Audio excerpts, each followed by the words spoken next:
നമസ്കാരം. ഞാനിപ്പോഴുള്ളത് കല്ലുവാതുക്കലാണ്. കൊല്ലം ജില്ലയിലെ കല്ലുവാതുക്കൽ സമുദ്രതീരം മതേതര വയോജന കേന്ദ്രത്തിലാണ്. ആ വയോജന കേന്ദ്രത്തിന്റെ ചെയർമാൻ ശ്രീ റൂവൽ സിംഗ് ആണ് എന്നോടൊപ്പം ഉള്ളത്. ഇന്ന് കേരളപ്പിറവി ദിനമാണ്. കേരളപ്പിറവി ദിനാശംസകൾ പറഞ്ഞുകൊണ്ട് അദ്ദേഹത്തിന്റെ അടുത്ത് ചില കാര്യങ്ങൾ ചോദിച്ചറിയുകയാണ്. ഇന്ന് ഈ മതേതര വയോജന കേന്ദ്രത്തിൽ നടക്കുന്ന പ്രോഗ്രാമുകളെ കുറിച്ചാണ് നമ്മൾ വിശേഷങ്ങൾ ചോദിച്ചറിയുന്നത്. നമസ്കാരം. നമസ്കാരം. ഇന്ന് കേരളപ്പിറവി ദിനമാണ്. ഈ ദിനത്തോടനുബന്ധിച്ച് എന്തെല്ലാം പ്രോഗ്രാമുകളാണ് സമുദ്ര ഒരുക്കിയിരിക്കുന്നത്? ആദ്യമായി സമുദ്രതീരത്തിന്റെ കേരളപ്പിറവി ആശംസകൾ അർപ്പിക്കുകയാണ്. ഇന്ന് കേരളപ്പിറവി ഒരു ദിവസം കൂടിയല്ല, നമുക്ക് ഏറെ പ്രാധാന്യമുള്ള ഒരു ദിവസം കൂടിയാണ്. യഥാർത്ഥം ഞാൻ ആർക്കും ആ ഒരു പ്രാധാന്യത്തെക്കുറിച്ച് ഞാൻ സൂചിപ്പിച്ചിട്ടില്ല. ഇന്ന് സമുദ്രതീരം രൂപം കൊണ്ടിട്ടെന്ന് 5ാമത് വർഷത്തിലേക്ക് കടക്കുകയാണ്. നമ്പർ 1 ആരംഭിച്ചത്. തീർച്ചയായും അറിയാതെയാണ് നമ്മൾ എത്തിച്ചേർന്നത്. അപ്പൊ അതെന്തായാലും നല്ല ഒരു സമയമാണെന്ന് കരുതുന്നു. 5 വർഷം പൂർത്തീകരിക്കുകയാണ്. 4 വർഷം പൂർത്തീകരിച്ച് 5ാം വർഷത്തിലേക്ക് നമുക്ക് തുടരുകയാണ്. പക്ഷേ ഇതിനിടെ ഞാനിത് ആരുടെ പോലും പറഞ്ഞിട്ടില്ല, ഒരാളുടെ അടുത്തും പറഞ്ഞിട്ടില്ല. ആദ്യമായിട്ടാണ് ഈ ഒരു കാര്യം ഞാൻ സൂചിപ്പിക്കുന്നത്. ആഘോഷങ്ങൾ ഒഴിവാക്കിക്കൊണ്ട് ഒരു പരിപാടി സംഘടിപ്പിക്കാനാണ് ഇന്ന് തീരുമാനിച്ചത്. അതിന് കേരളത്തിന്റെ തനിമയായ തിരുവാതിരയും കൈകൊട്ടിക്കളിയും കോൽക്കളിയും എല്ലാം ഉൾപ്പെടെയാണ് ഇന്ന് സമുദ്രതീരത്തിന്റെ അച്ഛന്മാർക്കും അമ്മമാർക്കും വേണ്ടി സമർപ്പിക്കുന്നത്. അതിന് എവിടെ നിന്നാണ് ടീമുകൾ സെലക്ട് ചെയ്തിരിക്കുന്നത്? അത് നമ്മുടെ പ്രദേശത്തിലെ കല്ലുവാതുക്കൽ പഞ്ചായത്തിലുള്ള ടീമുകളെയാണ് നമ്മൾ അറിയപ്പെടുന്ന പ്രഗത്ഭരായ ടീമുകളെയാണ് ഇന്ന് സെലക്ട് ചെയ്തിരിക്കുന്നത്. 3 ഇനങ്ങളാണ്. 3 ഇനങ്ങളാണുള്ളത്. കോൽക്കളി, തിരുവാതിരയുണ്ട്, കൈകൊട്ടിക്കളിയുണ്ട്. 3 ടീമുകൾ എത്രയും പെട്ടെന്ന് ഇവിടെ എത്തിച്ചേരും. പരിപാടിയിൽ നമുക്കത് കാണാൻ കഴിയും. ഈ 4 വർഷം പിന്നിടുമ്പോൾ വലിയ എക്സ്പീരിയൻസ് ആണ്, അനുഭവ സമ്പത്താണ് തീർച്ചയായും അങ്ങേക്ക് ഉണ്ടായിരിക്കുന്നത്. നമ്മള് അതിന്റെ തുടക്കം മുതൽ ഇങ്ങോട്ട് സംസാരിക്കുകയാണെങ്കിൽ ഒരുപാട് കാര്യങ്ങൾ പറയേണ്ടി വരും. തീർച്ചയായിട്ടും എനിക്കറിയാം, ആദ്യം മുതലേ ഇതിന്റെ എല്ലാ പ്രവർത്തനങ്ങളിലും അണ്ണൻ നടത്തുന്ന പ്രോഗ്രാമുകളിലും ഒക്കെ സമയം കിട്ടുമ്പോഴൊക്കെ പങ്കെടുക്കുന്ന വ്യക്തി കൂടിയാണ്. അപ്പൊ ഈ 4 വർഷം പൂർത്തീകരിക്കുമ്പോൾ എന്താണ് തോന്നുന്നത് ഈ വയോജന കേന്ദ്രവുമായി മുമ്പോട്ട് പോകുമ്പോൾ? ഈ 4 വർഷത്തിനിടെ ഏതാണ്ട് ഒട്ടനവധി പ്രഗത്ഭരായ വ്യക്തിത്വങ്ങളെ നമുക്ക് ഈ സമുദ്രയിൽ കൊണ്ടുവരാൻ കഴിയും. 4 വർഷമല്ല, നമുക്ക് 10 വർഷം പിന്നിട്ടതിന് തുല്യമാണ് നമുക്ക് 4 വർഷം കൊണ്ട് ചെയ്തിട്ട് പ്രവർത്തനങ്ങൾ. 2 മന്ത്രിമാരും MLA മാരും IAS ഉദ്യോഗസ്ഥരും കവികളും എഴുത്തുകാരും എല്ലാം ഉൾപ്പെടെ നമ്മുടെ സമുദ്രയിൽ വരികയും അതിന് ആദ്യഘട്ടങ്ങളിൽ ഞങ്ങൾ ഈ വയോജന കേന്ദ്രം ഇല്ലാതാക്കാനുള്ള ശ്രമങ്ങളാണ് ഞങ്ങൾ നടത്തി വന്നത്. എങ്കിലും ഇപ്പോഴും അത് തന്നെയാണ് നടക്കുന്നതെങ്കിലും ചില സാങ്കേതിക കാരണങ്ങളാൽ നമുക്ക് ഇത് ഉപേക്ഷിക്കാൻ കഴിയാത്തൊരു സാഹചര്യത്തിൽ എത്തി നിൽക്കുകയാണ്. അതായത് ഇപ്പൊ ഈ പറഞ്ഞ ഇത് എങ്ങനെയാണ് ഇല്ലാതാക്കാൻ എന്ന് പറഞ്ഞില്ല, അല്ലെങ്കിൽ മതിയാക്കാൻ, അല്ലെങ്കിൽ ഏത് തരത്തിലാണ് അത് പുതുതലമുറയെ ബോധവൽക്കരണ ക്ലാസ് കൊടുത്തുകൊണ്ട്, അതായത് നമുക്കിപ്പം തന്നെ 41 സ്കൂളിലെ കുട്ടികൾ സമുദ്രയിൽ വന്നു കഴിഞ്ഞിരിക്കുകയാണ്. ഈ 41 സ്കൂളിലെ കുട്ടികൾ വന്ന് ചുമ്മാ പരിപാടി നടത്തി പോകുന്ന ഒരു പരിപാടിയല്ല. ഈ അവരോടൊപ്പം സംസാരിക്കുകയും അവരെങ്ങനെയാണ് ഇവിടെ എത്തിപ്പെട്ടതെന്ന് മനസ്സിലാക്കുകയും അതിന്റെ അടിസ്ഥാനത്തിൽ ലാസ്റ്റിൽ പോകുന്ന സമയത്ത് ഈ കുട്ടികൾ ഇവിടെ പറഞ്ഞിട്ടാണ് പോകുന്നത്, ഞാൻ എൻ്റെ അച്ഛനും അമ്മയും ഇതുപോലുള്ള സ്ഥാപനങ്ങളിൽ ഉപേക്ഷിക്കില്ല എന്ന് പറഞ്ഞിട്ടാണ് ഞങ്ങൾ ഈ സ്ഥാപനത്തിൽ പുറത്തേക്ക് പോകുന്നത്. ഏറ്റവും വലിയ മെസ്സേജാണ്, ഒരു പുതിയ തലമുറയ്ക്ക് പകർന്നു നൽകാൻ കഴിയുന്ന ഏറ്റവും വലിയ മെസ്സേജാണ്. അതായത് സ്വന്തം അച്ഛനും അമ്മയും അവരോടൊപ്പം ജീവിതകാലം അവർ ചേർത്ത് പിടിക്കും, നോക്കുമെന്ന് പറയുന്നത്. അങ്ങനെ ഒരു മാനസികാവസ്ഥയിലേക്ക് കുട്ടികളെ എത്തിക്കാൻ കഴിയുന്നത്, അവരുടെ അനുഭവങ്ങൾ പങ്കിടുമ്പോൾ അങ്ങനെ ഒരു തീരുമാനം ആ തലമുറ എടുക്കുന്നുവെങ്കിൽ അത് തന്നെയാണ് ഏറ്റവും വലിയ മെസ്സേജ്. അത് ഇങ്ങനെ അവസാനിപ്പിക്കാന്ന് പറഞ്ഞാൽ തിരിച്ച് ഇത്തരത്തിലായിരിക്കും. ഞങ്ങൾക്ക് ഒരു ലക്ഷ്യം കൂടി ഞങ്ങൾക്കുണ്ട്. ഞങ്ങൾ സാധാരണ വയോജന കേന്ദ്രത്തിന്റെ അപ്പുറം ഇത് ഈ അഡ്മിഷൻ നമ്മൾ എടുക്കുന്ന പോലും അത്രയും സ്ക്രീൻ ചെയ്ത് മാത്രമേ ഏറ്റെടുക്കൂ. കൊണ്ടു തള്ളുന്നോ റെക്കമെൻഡുകളോ മറ്റു കാര്യങ്ങളോ ഒന്നും ഞങ്ങൾ പരിഗണിക്കാറില്ല. അർഹതപ്പെട്ടവർക്ക് മാത്രമേ ഈ സമുദ്രത്തിന്റെ ഉള്ളിലേക്ക് പ്രവേശിക്കാൻ കഴിയുള്ളൂ. അർഹതാ മാനദണ്ഡം എന്ന് വെച്ചാൽ ആരും നോക്കാൻ സംരക്ഷിക്കുവാനില്ല. അതിനൊരു 99 വയസ്സ് തൊട്ട് നമുക്ക് താഴോട്ടുള്ള ആൾക്കാർ നമുക്ക് ഈ കുടുംബത്തിൽ കഴിയുന്നുണ്ട്. അപ്പൊ അത് നമ്മളിപ്പം നിലവിൽ എത്ര പേരാണ്, എത്ര അച്ഛനമ്മമാരാണ്? നമുക്ക് 37 അച്ഛന്മാരും അമ്മമാരും ഇവിടെ ഉണ്ട്. ഞാൻ മനസ്സിലാക്കിയത് പുതിയ കെട്ടിടത്തിന്റെ പണി നടന്നുകൊണ്ടിരിക്കുകയാണ്. അത് എന്നത്തേക്ക് ഈ സേവനം ജനങ്ങൾക്ക് ലഭിച്ചിട്ട് എന്തെങ്കിലും തടസ്സങ്ങൾ അതിൽ നേരിടുന്നുണ്ടോ? സാമ്പത്തികമായ മെയിനായിട്ടുള്ള പ്രശ്നങ്ങൾ ഏതാണ്ട് 100 പേർക്ക് കിടക്കാനുള്ള സംവിധാനമാണ് നമ്മൾ ചെയ്യുന്നത്. അപ്പൊ അതിനിടയിൽ സാമ്പത്തിക ബാധ്യത ജനങ്ങൾക്കറിയാം. ആ ജനങ്ങളോട് 57 ലക്ഷം രൂപ ജനങ്ങളോട് തന്നുകൊണ്ട് 3.5 കോടി രൂപയ്ക്കാണ് അതിന്റെ പണി പൂർത്തിയായിരിക്കുന്നത്. ഏതാണ്ട് ടൈൽസിന്റെ വർക്ക് വരെ നമ്മൾ എത്തിച്ചിട്ടുണ്ട്. എങ്കിലൊരു ഇനി 1.5 കോടി രൂപ ഉണ്ടെങ്കിൽ മാത്രമേ അതിന്റെ പണികൾ പൂർത്തീകരിച്ച് ഇവർക്ക് വേണ്ടി നാടിന് സമർപ്പിക്കാൻ കഴിയുള്ളൂ. അപ്പൊ ഇതിന് വേണ്ടുന്ന ഫണ്ട് എത്തരത്തിലാണ് കണ്ടെത്തിയത്? ഇപ്പൊ ജനങ്ങളുടെ ഫണ്ടിനുപരി എനിക്ക് കൺസ്ട്രക്ഷൻ മേഖലയാണ്, അത് കിട്ടുന്ന ഫണ്ടുകൾ ഞാൻ പൂർണ്ണമായിട്ട് ഇവർക്ക് വേണ്ടി തന്നെയാണ് വിനിയോഗിക്കുന്നത്. ഇതിൽ നിന്ന് ലഭിക്കുന്ന ലാഭം പൂർണ്ണമായിട്ടും തീർച്ചയായും അതിനപ്പുറം നമുക്ക് കേരളത്തില് വ്യത്യസ്തമായ ഒരു വോൾട്ടേജ് എന്ന് പറയുമ്പോൾ ഞാനും എന്റെ കുടുംബമാണ്, എന്റെ വീടാണ് ഞാൻ ഇങ്ങനെ ആക്കി. അതിനുപരി എന്റെ ഭാര്യയും മക്കളും എന്റെ അമ്മയും എല്ലാം ഇവരോടൊപ്പമാണ് കഴിയുന്നത്. അങ്ങനെ ഒരു പ്രത്യേകത കൂടി ഈ വീട്ടിൽ തന്നെ, ഈ വീട്ടിൽ തന്നെയാണ്. അങ്ങനെ ഒരു പ്രത്യേകത കൂടി. ഭാര്യയുടെ മക്കളെ പേര് എന്ന് പറയാമോ? എന്റെ ഭാര്യയുടെ പേര് രോഹിണി എന്നാണ്, എന്റെ മോന്റെ പേര് സെനഗൽ എന്നാണ്, അമ്മയുടെ പേര് സുധേ എന്നാണ്, എന്റെ മോളെ പേരാണ് സമുദ്രൻ എന്ന്. അപ്പൊ എല്ലാ സ്ഥാപനത്തിനും മോളെ പേരാണ് ഞങ്ങൾ നൽകിയിരിക്കുന്നത്. അപ്പൊ അങ്ങനെ അവരോടൊപ്പം 5 പേരും 10ഓളം സ്റ്റാഫുകളും നമുക്ക് ഇവിടെ ഉണ്ട്. എല്ലാ സംവിധാനവും നമ്മൾ കൊടുത്തിട്ടുണ്ട് അവർക്ക്. അതിനുപരി ഇവർക്ക് ആക്ടിവിറ്റി നല്ല പരിപാടികളുണ്ട്. വെച്ചാൽ ഇവർക്ക് രാവിലെ യോഗയുണ്ട്, വൈകിട്ട് നടത്തയുണ്ട്, ചന്ദനത്തിൽ നിർമ്മാണ യൂണിറ്റ് ഉണ്ട്. അങ്ങനെ ഒട്ടനവധി കാര്യങ്ങൾ നമ്മളിവിടെ ചെയ്യുന്നുണ്ട്. സംഗീതം, പാട്ട് പഠിപ്പിക്കുന്നുണ്ട്. എല്ലാവരും പാട്ട് പാടും. ലൈബ്രറി ഉണ്ട്. മറ്റെന്തൊക്കെ സംവിധാനങ്ങളാണുള്ളത്? ഇപ്പൊ യഥാർത്ഥത്തിൽ പാട്ടാണ് ഇവർക്ക് ആസ്വദിക്കുന്ന ഏറ്റവും വലിയ കാര്യം. അമ്മമാർക്ക് അവർക്കെല്ലാം പാട്ട് പാടുന്നുണ്ട്. 99 വയസ്സായ അച്ഛന്മാരും ഉൾപ്പെടെ പാട്ട് പാടുന്നുണ്ട്. യഥാർത്ഥത്തിൽ അവര് നിറഞ്ഞ സന്തോഷത്തിലാണ്. അത് വയോജനം എന്തൊന്നും പറയുന്നില്ല. നേരത്തെ നമ്മളിത് അവസാനിപ്പിക്കണം. ഞാൻ പല പ്രസംഗങ്ങളിലും കേട്ടിട്ടുണ്ട്. അതായത് ഈ വരുന്നവരെ, അവരെ ബന്ധുക്കൾ എവിടെയെങ്കിലും ജീവിച്ചിരിപ്പുണ്ടെങ്കിൽ അവരെ കണ്ടെത്തി തിരിച്ചു കൊടുത്തതായി ഞാൻ കേട്ടു. അപ്പൊ ഒത്തിരി പേര് അങ്ങനെ. ഞങ്ങൾക്ക് ഇപ്പൊ 37 പേരുണ്ടെങ്കിൽ ഞങ്ങൾ 37ഓളം ആൾക്കാരെ ഞങ്ങൾ സുഖമാക്കി തിരിച്ച് മനസ്സിലുള്ള ആൾക്കാരെ ബന്ധുക്കളെ കണ്ടെത്തി തിരിച്ചു കൊടുത്തു. ചില നിയമ പോരാട്ടങ്ങൾ നടത്തിയിട്ടുണ്ട്. കേസുകൾ ഉണ്ടായി അവരെ തിരിച്ചെടുക്കേണ്ട ഒരു സാഹചര്യം വരെ ഉണ്ടാക്കിയിട്ടുണ്ട്. അപ്പൊ അവരെ ബന്ധുക്കളിലേക്ക് തിരിച്ചേൽപ്പിക്കുക. 37 പേര് നിലവിൽ നമുക്ക് ഇവിടെ ഇപ്പൊ ഉള്ളത്. ഇവിടെ നമുക്ക് 50 പേരെ പാർപ്പിക്കാം. പക്ഷെ 37 പേര് നമുക്ക് ഫില്ലായി കിടക്കുകയാണ്. നമുക്ക് കുറച്ചുകൂടെ ആൾക്കാരെ നമുക്ക് എടുക്കാൻ പറ്റും. എങ്കിലും അത്രയും സ്ക്രീൻ ചെയ്ത് നമ്മൾ അഡ്മിഷൻ എടുക്കുന്നതുകൊണ്ടാണ് അങ്ങനെ ഒരു സംഭവം നിൽക്കുന്നത്. ഞാൻ ഒരു കാര്യം കൂടെ, ഇപ്പൊ ഈ സാമ്പത്തികമായിട്ട് വളരെ പ്രതിസന്ധിയിലാണ് എന്ന് ഞാൻ മനസ്സിലാക്കുന്നു. അപ്പൊ എങ്ങനെയായിരിക്കും ദൈനംദിനവും അല്ലെങ്കിൽ മാസത്തെയും പ്രവർത്തനങ്ങൾക്ക് വേണ്ട തുക? ഇപ്പൊ നമുക്ക് ഏതാണ്ട് നിലവിൽ ഇപ്പൊ കണക്കൊണ്ട് ഒരു മാസം നമുക്ക് 8 ലക്ഷം രൂപ നമുക്ക് ചെലവാണ്. ഇത് ഓൾഡ് ഹോമിന് മാത്രമല്ല, ആംബുലൻസ് സൗജന്യമായിട്ട് നമ്മൾ 8 വർഷം കൊണ്ട് നടത്തുകയാണ്. ആരും ഫണ്ട് വാങ്ങിയിട്ടില്ല. കണ്ണിന്റെ ഓപ്പറേഷൻ 7.5 വർഷം കൊണ്ട് നമ്മൾ കണ്ണിന്റെ ഓപ്പറേഷൻ എല്ലാ മാസവും, കഴിഞ്ഞ മാസം സൗജന്യമായിട്ട് നമ്മൾ അരബന്ധ ടൈപ്പിൽ കഴിഞ്ഞ മാസം 210 ഓപ്പറേഷനാണ് കഴിഞ്ഞ മാസം വിട്ടത്. 750 ആൾക്കാരെ ക്യാമ്പിൽ പങ്കെടുത്തത്. പിന്നെ മെഡിക്കൽ കോളേജ് തുടങ്ങിയ അന്ന് തൊട്ട് ഞാൻ അലമാര സ്ഥാപിച്ചിട്ടുണ്ട്. അവിടെ ആവശ്യമുള്ള പുതിയ വസ്ത്രങ്ങൾ കൊടുക്കുന്നുണ്ട്. ഇതെല്ലാം കൂടി ഒരു മാസം നമുക്ക് 8 ലക്ഷം രൂപ ചെലവാണ്.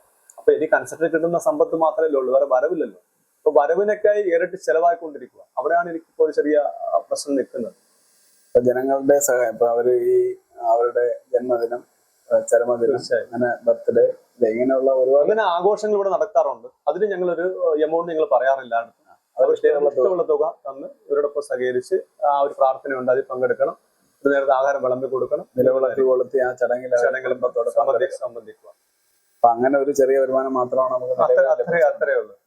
അപ്പൊ തികച്ചും ജനങ്ങളുടെ വലിയ സേവനവും സഹായവും ആവശ്യമായ ഒരു ഘട്ടത്തിലൂടെയാണ് ഇപ്പോൾ സമുദ്രതീരം കടന്നു പോകുന്നത്. പക്ഷെ എത്ര പ്രതിസന്ധികളെയും വളരെ സമചിത്തതയോടുകൂടി നേരിടുന്ന ഈ വലിയ മനസ്സിന് ഈ കേരളപ്പിറവി ദിനത്തിൽ നമ്മുടെ എല്ലാവിധ ആശംസകളും അർപ്പിക്കുകയാണ്. ഇനി നമുക്ക് പ്രോഗ്രാമുകളിലേക്ക് പോകാം. നന്ദി, നമസ്കാരം.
കടമ്പാട്ടുകോണം ശ്രീദുർഗ പ്രോഗ്രാം അവതരിപ്പിക്കാനായി എന്നോടൊപ്പം ഉണ്ട്. അപ്പൊ അതിലെ ആൾക്കാരെ നമുക്ക് പരിചയപ്പെടാം. അവർ എത്ര വർഷമായി ഈ പ്രോഗ്രാമുകൾ ആരംഭിച്ച് അതിന്റെ വിശേഷങ്ങളിലേക്ക് നമുക്ക് കിടക്കാം. നമസ്കാരം. നമസ്കാരം. പേര് പറയാമോ? എന്റെ പേര് സീമ. ഇതിന്റെ ക്യാപ്റ്റനാണ്. ക്യാപ്റ്റനാണ്. എന്നാണ് നമ്മൾ ഈ ഒരു രംഗത്തേക്ക് വന്നത്? ഞങ്ങൾ ചെറുതായിട്ടൊരു അസോസിയേഷൻ സംസ്കൃതി അസോസിയേഷന്റെ വേണ തുടങ്ങിയതാണ് ചെറുതായിട്ട്. പിന്നെ അത് വിപുലീകരിച്ച് ഇപ്പൊ 3 വർഷമായി. 3 വർഷം. എന്തൊക്കെ പ്രോഗ്രാമുകളാണ് നടത്തുന്നത്? ഞങ്ങള് തിരുവാതിര, പിന്നെ കോൽകളി, കൈകൊട്ടിക്കളിയിൽ ചെറുതായിട്ട് ചുവട് വെച്ച് തുടങ്ങിയിട്ടുണ്ട്. പുതിയ മേഖലയോട്ട് കിടക്കുക. എത്ര പേരാണ് നമുക്ക് ഈ ഗ്രൂപ്പിൽ? ഞങ്ങൾ 8 പേരാണ്. അപ്പൊ ആദ്യം 3 വർഷമായിട്ട് ഈ 8 പേര് തന്നെയാണ്? അല്ല, കുറച്ചുപേരെ മാറിപ്പോയി, പുതുതായിട്ട് ആൾക്കാർ വന്നു. അങ്ങനെ അപ്പൊ ഇങ്ങനെയുള്ള പ്രോഗ്രാമുകൾ പങ്കെടുക്കുമ്പോൾ നമുക്ക് കിട്ടുന്ന ഡെവലപ്മെന്റ് വളരെ വലുതാണ്. സോഷ്യലി നമുക്ക് ഒരു സ്ഥലത്ത് എങ്ങനെ ഇടപെടാം ഇതൊക്കെ കണ്ട് അവർക്ക് ഒരു ഡെവലപ്മെന്റ് ഉണ്ടാവും. നമ്മൾ സാധാരണ പുസ്തകം മാത്രം കൊണ്ടിരിക്കുന്ന കൊച്ചുങ്ങൾ ചിലപ്പം ജീവിതത്തിൽ പരാജയപ്പെടും. നാട്ടിൽ പ്രോഗ്രാമുകൾ, ലൈബ്രറി, ഇങ്ങനെയുള്ള പൊതുപ്രവർത്തനങ്ങൾ കാണുകയും അതിൽ പങ്കാളികളാവുന്ന കുട്ടികൾക്ക് കുറെ കൂടെ ആൾക്കാരെ മനസ്സിലാക്കാൻ പറ്റും, സിറ്റുവേഷനുകളെ തരണം ചെയ്യാൻ പറ്റും.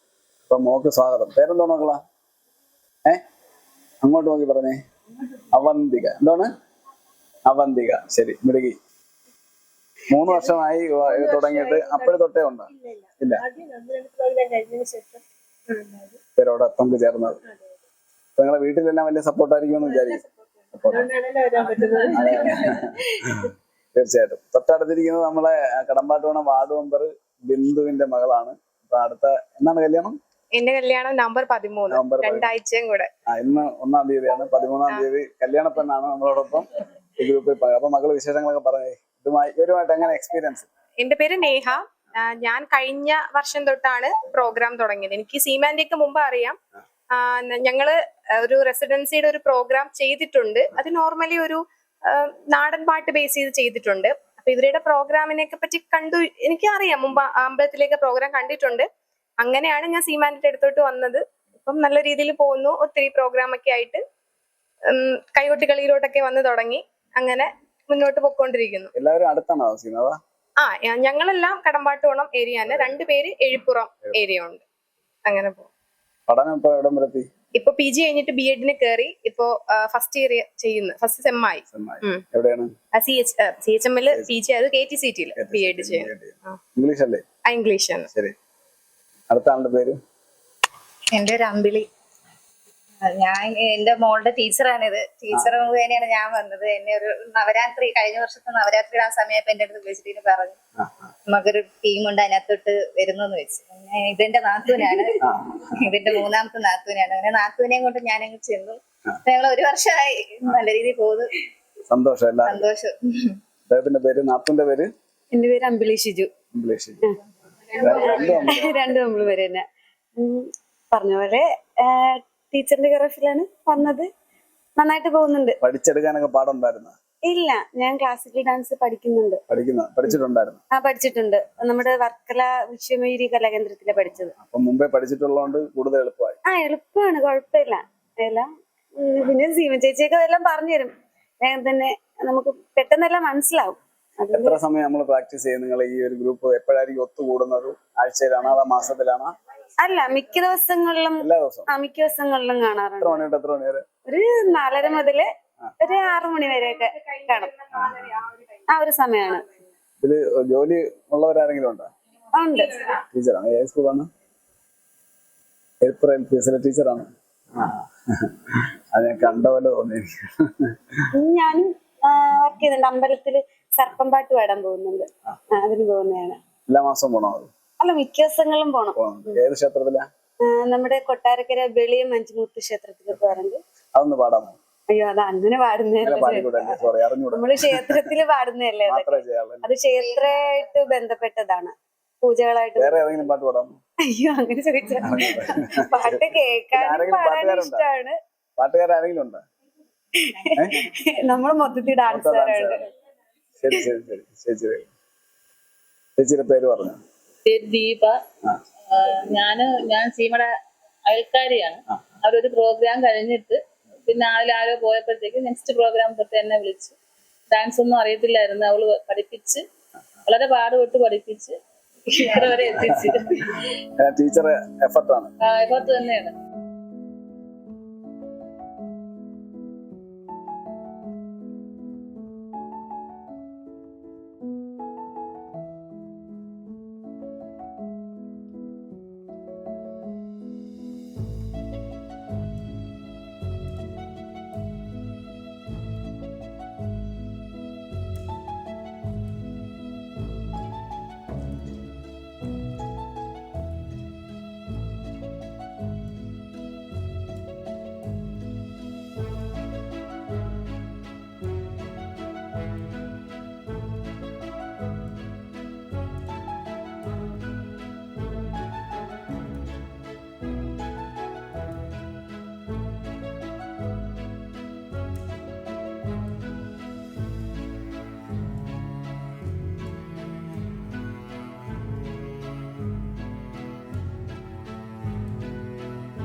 ഞാനിപ്പോൾ കല്ലുവാതുക്കൽ മതേതര വയോജന കേന്ദ്രത്തിലാണ്. ഇവിടെ വന്നപ്പോൾ കാണാൻ കഴിഞ്ഞത് ഇവിടുത്തെ പ്രാർത്ഥനാ ഗീതവും ഇവിടുത്തെ അച്ഛനമ്മമാർക്ക് വേണ്ടി പാട്ടൊക്കെ പാടിക്കൊടുക്കുന്ന ചന്ദനയെ പരിചയപ്പെട്ടു. അപ്പൊ ചന്ദന നന്നായി പാടുന്നു. അപ്പൊ ഈ കാര്യം മറ്റുള്ളവരുടെ അറിവിലേക്ക് എത്തിക്കുന്നതിന് വേണ്ടിയാണ് ഇപ്പോൾ ചന്ദനയുമായി സംസാരിക്കുന്നത്. ചന്ദന, നമസ്കാരം. നമസ്കാരം. അപ്പൊ മകളുടെ സ്ഥലം എവിടെയാണ്? എന്റെ സ്ഥലം വർക്കലയാണ്. വർക്കലയാണ്. സംഗീതം മുമ്പ് പഠിച്ചിട്ടുണ്ടോ? കുഞ്ഞിലെ പഠിച്ചിട്ടുണ്ട്. അച്ഛനാണ് ആദ്യ ഗുരു. അച്ഛന് പാട്ട് പാടുമായിരുന്നു? അച്ഛൻ മ്യൂസിക് പഠിപ്പിക്കുകയായിരുന്നു. പിന്നെ കച്ചേരി പ്രോഗ്രാം ഒക്കെ ചെയ്യും. അവതരിപ്പിക്കുന്ന ആളാണ്. Very good. പിന്നെ വേറെ ആരൊക്കെ ഉണ്ട് വീട്ടില്? വീട്ടില് അമ്മ, അനിയൻ, ഞാൻ. അപ്പൊ അത് അനിയൻ എന്ത് ചെയ്യുന്നു? അവൻ ഡിഗ്രി. മക്കൾ ഏത് കോഴ്സാണ് കംപ്ലീറ്റ് ചെയ്തത്? ഞാൻ ഡിഗ്രി വിത്ത് ഏവിയേഷനാണ് പഠിച്ചത്. ഇപ്പം പരീക്ഷ എക്സാം കഴിഞ്ഞു. നന്നായിട്ട് പ്രാർത്ഥനാ ഗീതം ചൊല്ലുന്നതും അച്ഛനമ്മമാർക്ക് വേണ്ടി പാടി കൊടുക്കുന്നതും ഒക്കെ കണ്ട് നല്ല പാട്ടായിരുന്നു. അപ്പൊ നമുക്ക് വേണ്ടി ഒരു പാട്ട്, ഏതെങ്കിലും ഒരു പാട്ടിന്റെ നമുക്ക് ഇഷ്ടമുള്ള പാട്ട് പാടിയ. കണ്ണിൽ കത്തും ദാഹം ഭാവജാലം പീലി നീട്ടി വർണ്ണങ്ങളാൽ മേലെ കതിർമാല കൈകൾ നീട്ടി സ്വർണ്ണത്തേരേറി ഞാൻ തങ്കത്തിങ്കൾ പോലെ ദൂരെ ആകാശ നക്ഷത്രപ്പൂക്കൾ തീരോട്ടം മോഹം കൊണ്ടു ഞാൻ ദൂരേതോ ഈനം ഭൂതനാൾ മധു തേടിപ്പോയി. സൂപ്പറായിട്ട് പാടിയത്. ഇവിടെ അമ്മമാര് പാട്ട് ആവശ്യപ്പെടും. അച്ഛനും അമ്മമാരും ഇവിടുത്തെ അച്ഛനമ്മമാര് പാടുന്നവരുണ്ട്. അപ്പൊ നമുക്ക് ഇത് രാവിലെ അവർക്ക് അങ്ങനെ പ്രത്യേകിച്ച് പ്രോഗ്രാമുകൾ തുടങ്ങുന്നതിന് മുമ്പ് അതാ നമ്മൾ ഇവിടെ പ്രോഗ്രാമുകൾ വരുമ്പോൾ ഉച്ചയ്ക്ക് ഇവിടെ അപ്പൊ അവരാവശ്യപ്പെടും പാട്ടൊക്കെ? പാട്ട് പഴയ പാട്ടുകളൊക്കെ ആവശ്യപ്പെടാം. പഴയ പാട്ട് അവർക്ക് ചോദിച്ചാൽ ഏത് പാട്ടായിരിക്കും പാടുന്നത്? പഞ്ചതന്ത്രം കഥയിലെ അങ്ങനത്തെ പഴയ പാട്ടുകളെ അച്ഛനമ്മമാർക്ക് കൂടുതൽ ഇഷ്ടം. ആ പാട്ടൊന്നും പാടാം. പഞ്ചതന്ത്രം കഥയിലെ പഞ്ചവർണ്ണ കുടിലിലെ മാണിക്യ പൈങ്കിളി മാനം പറക്കുന്ന വാനം പാടി സ്നേഹിച്ചു ഒരു വാനം പാടി സ്നേഹിച്ചു. അപ്പൊ ഇവിടുത്തെ സമുദ്രതീരം വയോജന കേന്ദ്രത്തിലെ മതേതര വയോജന കേന്ദ്രത്തിലെ അമ്മമാർക്കും അച്ഛന്മാർക്കും പാട്ട് പാടി കൊടുക്കുക, ഇവിടുത്തെ പ്രോഗ്രാമുകൾ അടക്കം അതിന്റെ ആങ്കറിംഗ് നിർവഹിക്കുക, ഇത്തരം കാര്യങ്ങൾ ചെയ്യുന്ന ചന്ദനയാണ് നമ്മൾ പരിചയപ്പെട്ടത്. വളരെ മനോഹരമായി പാട്ടുപാടി. അച്ഛൻ സംഗീതം പഠിച്ചിട്ടുണ്ട്, ക്ഷേത്രത്തിൽ വർക്ക് ചെയ്യുന്നു, ദേവസ്വം ബോർഡ്. അമ്മ സ്കൂൾ ടീച്ചറായിരുന്നു, അനിയൻ ഡിഗ്രിക്ക് പഠിക്കുന്നു, മക്കൾ ഏവിയേഷൻ കോഴ്സ് കഴിഞ്ഞു. ഇപ്പൊ ഇവിടെ വന്നിട്ട് എത്ര നാളായി? ഇവിടെ വന്നിട്ട് 2 വർഷം. ഇടയ്ക്ക് ഒരു ഗ്യാപ്പ് ഉണ്ടായിരുന്നു, അത് കഴിഞ്ഞപ്പോ വീണ്ടും ചെയ്തതാണ്. അപ്പൊ എല്ലാവിധ ആശംസകളും ചന്ദനയ്ക്ക് നേരുകയാണ്. അപ്പൊ നമ്മുടെ സമുദ്രതീരത്തില് പ്രവർത്തനങ്ങൾക്ക് കൂടുതൽ മികവോടുകൂടി പങ്കെടുക്കാൻ സാധിക്കട്ടെ. ഈ പാട്ട് പാടുക എന്ന ചന്ദ്രയുടെ ആഗ്രഹം കൂടുതൽ മികവുറ്റ പാട്ടുകാരി ആവണമെന്നല്ലേ ആഗ്രഹം. അത്തരം അവസരങ്ങൾ വന്നു ചേരട്ടെ. ഗാനമേളയ്ക്കും പാടും, ഗാനമേളയ്ക്കും ഒക്കെ പാടുന്നതാണ്. അപ്പം കൂടുതൽ അവസരങ്ങൾ ലഭിക്കട്ടെ, മലയാള സിനിമയിലേക്ക് എത്തിച്ചേരട്ടെ. എല്ലാവിധ ആശംസകളും. നന്ദി, നമസ്കാരം.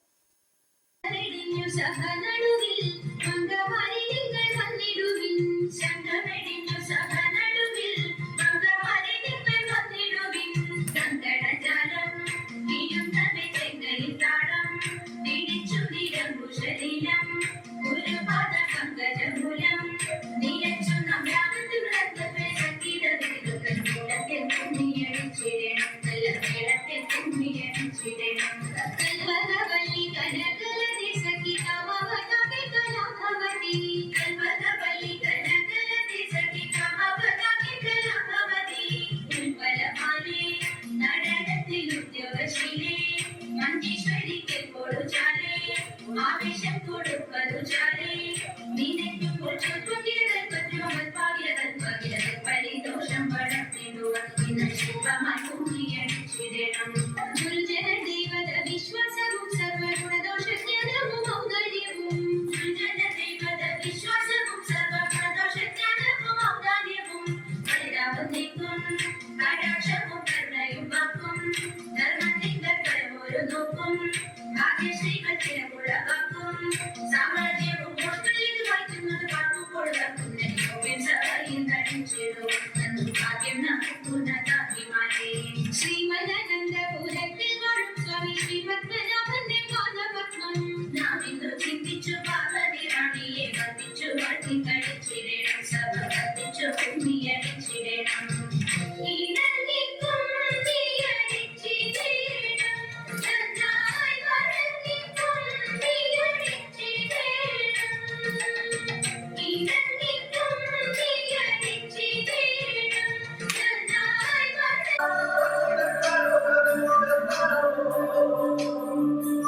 തളമേളം കവിത പാടും തീരം കായകലകൾ കൊല്ലും കടുവലിയും കാറ്റിൽ ഇടയാറിൻ ഇടയാടും കുളിരുലാവും നാട് നിറപൊലിയേകാമെൻ കരിയ നേരിന പുതുവിള നേരുന്നോരിനിയ പാടാ കുട്ടനാടിൻ കേരളാടും ഹരിതചാരുതീരം ഉടയോരം തളമേളം കവിത പാടും തീരം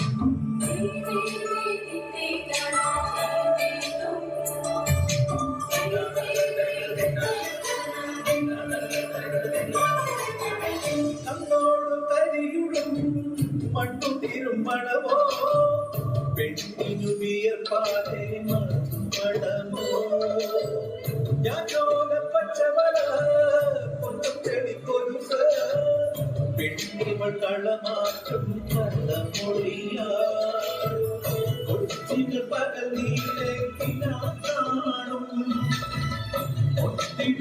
ഒത്തിടുമനുരാഗക്കരൾ പോലെ മണ്ണിനും ഇവൾ പോലെ മനം തുടിക്കും പാടാ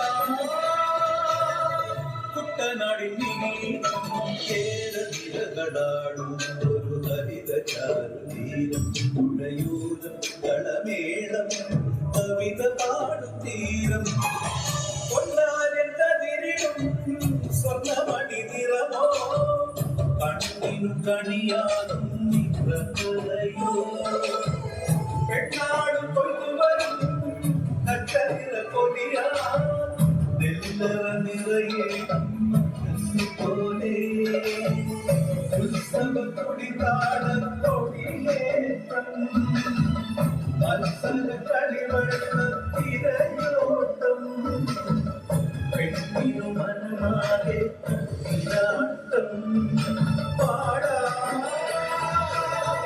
കുട്ടനാടിൻ നീളം കേരളാടും ഹരിതചാരുതീരം ഉടയോരം തളമേളം കവിത പാടും തീരം കായകലകൾ പുൽകും കടുവലിയും കാറ്റിൽ ഇടയാറിൻ ഇടയാടും കുളിരുലാകും നാട് നിറപൊലിയേകാമെൻ കരിയ നേരിന പുതുവിള നേരുന്നോരിനിയ നാടിന പാടാ കുട്ടനാടിൻ കേരളാടും ഹരിതചാരുതീരം ഉടയോരം തളമേളം കവിത പാടും തീരം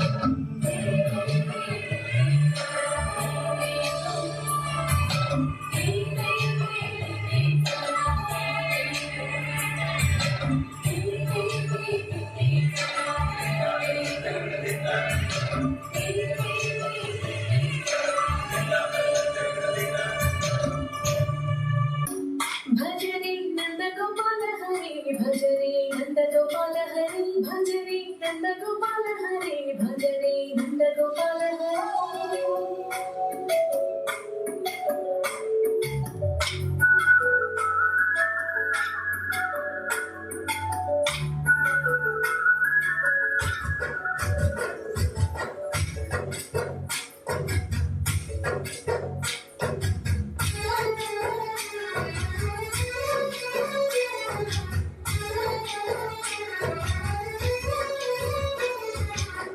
भजरे नंद गोपाल हरे भजरे नंद गोपाल हरे मुरली गानन मुरमुर नील दिविरा कृष्ण हरली मुकुंद प्रेम नील कदरा कृष्ण अतिको संगम साथ काल कालिका इतिको चूसी तिरुवंतु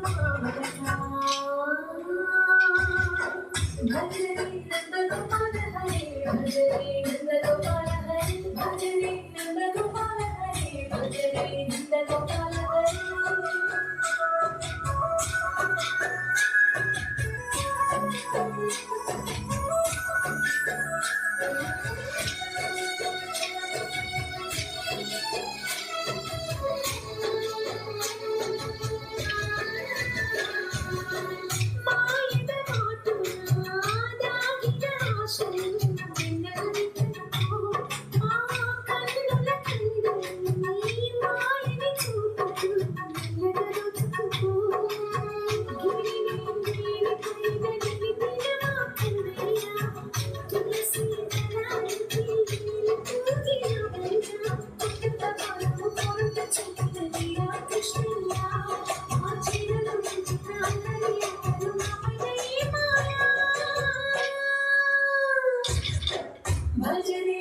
भजरे भजरे हर हर हर भजरे नंदगोपाल हरे भजरे नंदगोपाल हरे भजरे नंदगोपाल हरे भजरे नंदगोपाल हरे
वक्रतुण्ड महाकाय सूर्यकोटि समप्रभा निर्विघ्नं कुरु मे देव सर्वकार्येषु सर्वदा।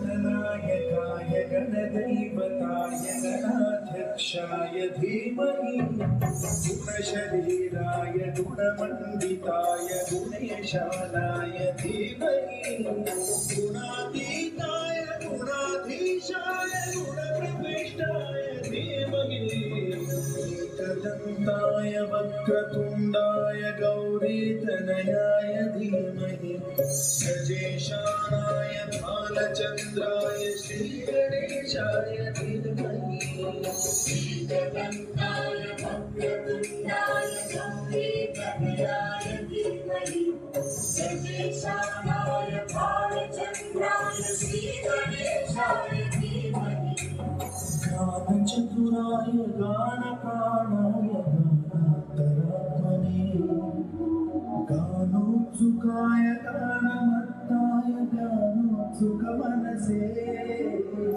गुरुपूजिताय गुरुदैवताय गुरुकुलस्थायिने गुरुविक्रमाय गुह्यप्रवराय गुरवे गुणगुरवे गुरुदैत्यगणक्षेत्रे गीतसाराय गीततत्त्वाय गीतगोत्राय धीमहि गूढगुल्फाय गन्धवत्ताय भोजयवदाय धीमहि गुणातीताय गुणाधीशाय गुणप्रविष्टाय धीमहि सर्वराजाय गन्धाय सर्वगानश्रवणप्रणयिने गाढानुरागाय ग्रन्थाय गीताय ग्रन्थार्थतत्त्ववे गुणवते गणपते